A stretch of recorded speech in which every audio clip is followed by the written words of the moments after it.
Jean-Michel Guérineau, à l'occasion du débat d'orientation budgétaire en conseil municipal, vous avez réagi à l'effort qui est encore demandé aux communes, comme à l'ensemble des collectivités locales, pour redresser les finances publiques. Pourquoi une telle réaction ? Parce que je pense que poursuivre cette demande aux collectivités locales de participer finalement à combler les déficits de l'État, c'est injuste et c'est inefficace. C'est injuste parce que les collectivités n'ont aucune responsabilité, notamment les communes, dans le creusement de la dette. Le creusement de la dette, c'est un problème de recettes essentiellement, et que les précédents gouvernements de droite ont distribué allègrement aux plus riches beaucoup d'argent.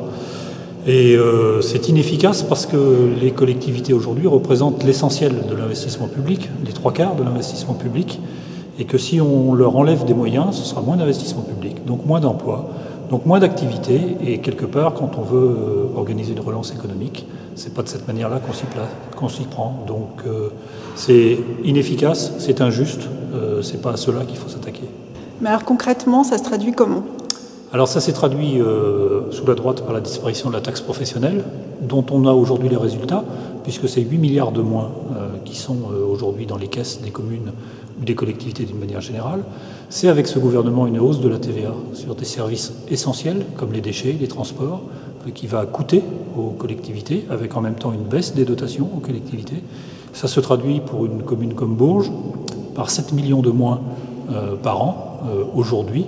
Et puis ça se traduit par des prévisions en termes d'investissement pour 2014 en baisse de 20%, ce qui est assez terrible pour l'activité économique du territoire. La première des choses, c'est qu'il faut se battre. Il faut absolument lutter contre ces orientations.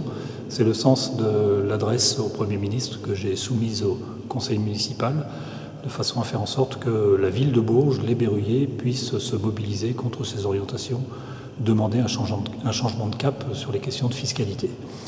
Donc ensuite, nous avons des propositions extrêmement concrètes, à la fois de remise en cause immédiate de la hausse de la TVA qui est prévue par le gouvernement au 1er janvier. Ça, c'est quelque chose qui peut être décidé dès maintenant.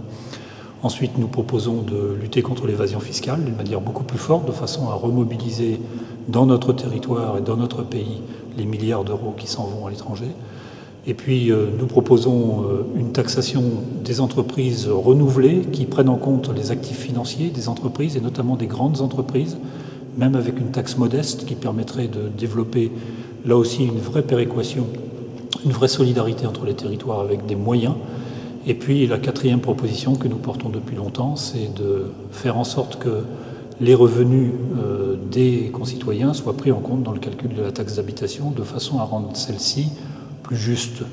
Nous sommes aujourd'hui non pas contre l'impôt, mais pour une imposition, une fiscalité qui soit juste et équitable. Merci Jean-Michel Guérineau.